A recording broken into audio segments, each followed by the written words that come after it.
So the month of October has been a beautiful month. It's been very busy, very impactful, and filled with significant memories.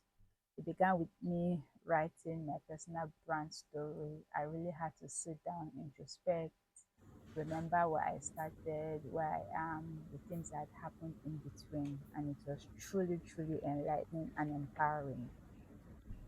Also, in the month of October, my book Regain Your Self Worth was officially published by Lightleaf Publishing.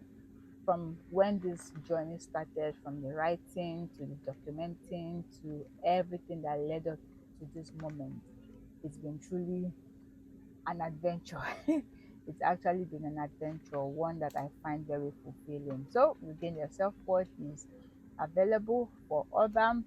Regain Your Self Worth is a handbook to help you overcome esteem issues, silence the critical limiting voices in your head, and regain your worth and significance. If you happen to know any organization who is looking to buy bulk copies of a book to help young people overcome esteem issues, please reach out to me. We are available to fulfill that order. Still in the month of October, my NGO, Maureen Oluwatobi Foundation, kicked off the Demystify Sexual Abuse Awareness Outreaches in the city of Abeokuta.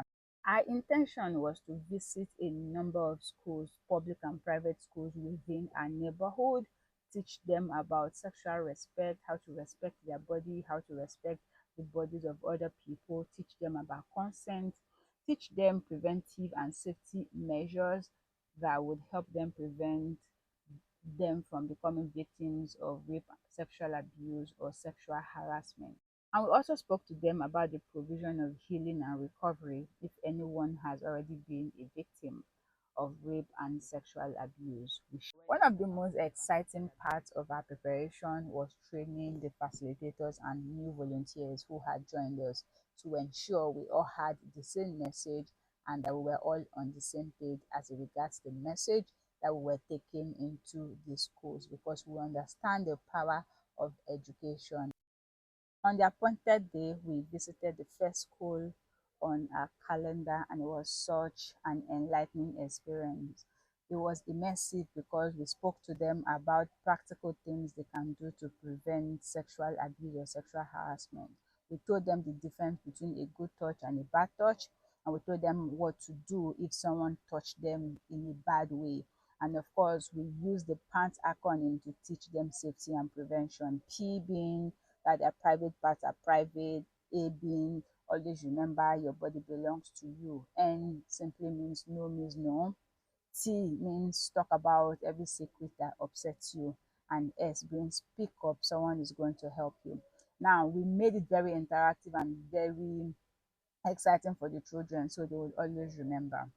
And then to further help preserve them, we told them if anyone touched them in a way that was not good, they had a right to report to their teachers, to their parents if they can, or to report to any safe adult around them. The children asked very interesting questions. Next, as a pastor's wife, I accompanied my husband for a ministration. He spoke on the topic a peculiar people, and he took the conversation from a very powerful angle: the power of our words, the difference between how an average person should speak versus how a son of God is supposed to leverage their words to improve or to rule their life. And it was truly beautiful.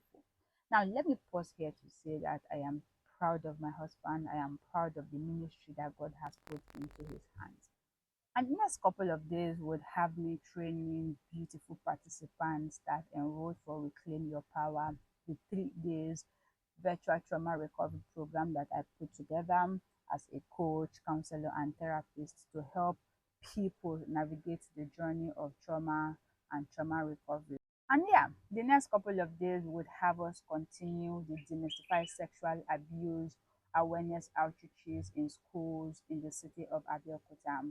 We had visited the first school, which was a private school, and then we had gotten permission to visit a couple of government schools in Abeokuta, and myself and the team members headed to St. John's Anglican Primary School on the first day. At this point, we were already on ground. It was an early morning outreach. I think we got here at about past 7, and we were waiting for our time to be called upon to speak to the children. Here, I had been called upon to introduce ourselves, what we wanted to talk about, because I had to invite our project coordinator to speak to them using English and Yoruba. And this was important because we wanted to ensure that every child present got the message, and we didn't want the language to be a barrier. So she spoke in English and also spoke in Yoruba. And then we called on another facilitator to speak on good touch, bad touch. So after the outreach, we took pictures, of course, to document and preserve memories. Tell me why these volunteers took me into parts of Abeokuta that I had never been before. And as we moved, we passed in between rocks, we climbed rocks in order to get to our destination. I actually enjoyed the adventure because I love Abeokuta. I truly love the city of Abeokuta.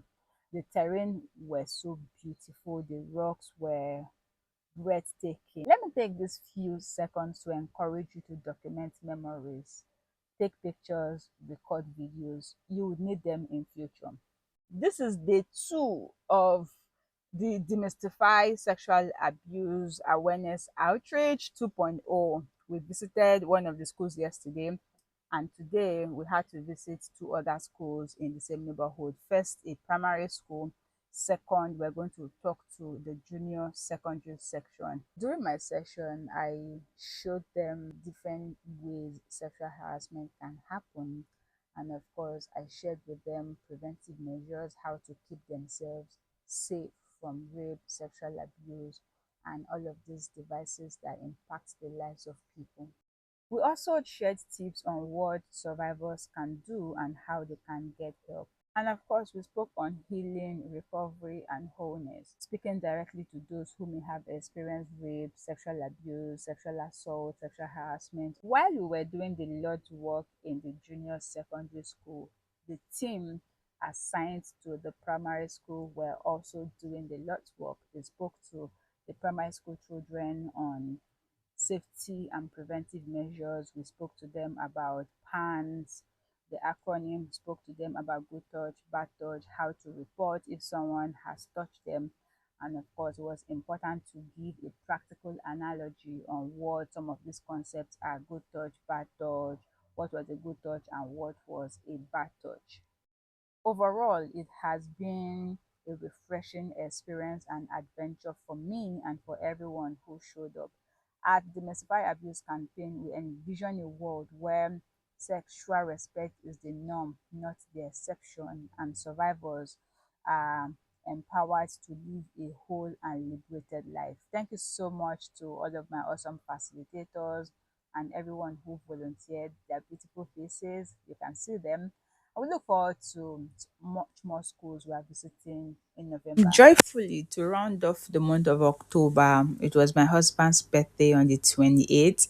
It was such a beautiful day because I get the front row seat in the beautiful adventure he's having with God, and I really love it. And I'm enjoying all that is there to enjoy being his wife. The celebration of his birthday happened on Sunday, which was the 2nd of November. At this point, we were all celebrating him and remembering fond memories of him as our pastor. And it was so beautiful seeing everyone celebrate him alongside. There was gifts, there was cake, oh, olives and cream. Olives and Cream is our cake vendor. Her cakes are always so nice. So you can contact her on Instagram, Olives and Cream. And after the celebration, it was also our wedding anniversary. So on the day of the anniversary, we thanked God, reflected on our 5-year journey as a couple and all that God has done in our life. So this is my October. I'm looking forward to all of the beautiful adventures I'm going to enjoy and I'm going to embark on in the month of November.